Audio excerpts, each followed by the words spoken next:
পাশাপাশি রয়েছে ১২০০ থেকে ১৮৫০ বর্গফুটের আধুনিক অ্যাপার্টমেন্ট, যা ব্যস্ততার মাঝেও আরামদায়ক ও সুশৃঙ্খল বসবাস নিশ্চিত করে।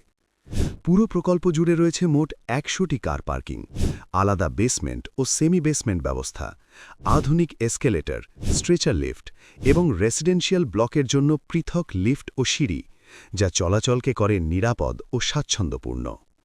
পাইল ফাউন্ডেশন, বিএনবিসি অনুযায়ী আরসিসি স্ট্রাকচার এবং ভূমিকম্প সহনশীল ডিজাইন অনুসরণ করে নির্মিত ইসরা মেট্রো টাওয়ার শুধু একটি ঠিকানা নয়, এটি একটি স্মার্ট বিনিয়োগ। কারণ মেট্রো রেলের পাশে থাকা মানেই আজকের চাহিদা এবং আগামীর সর্বোচ্চ রিটার্ন। একটি স্বয়ংসম্পূর্ণ আবাসন বেছে নিতে আজই যোগাযোগ করুন। অফিসের ঠিকানা হাউস নং ৫৭, সফদার হোসেন রোড, প্রিয়াঙ্কা সিটি, উত্তরা, ঢাকা।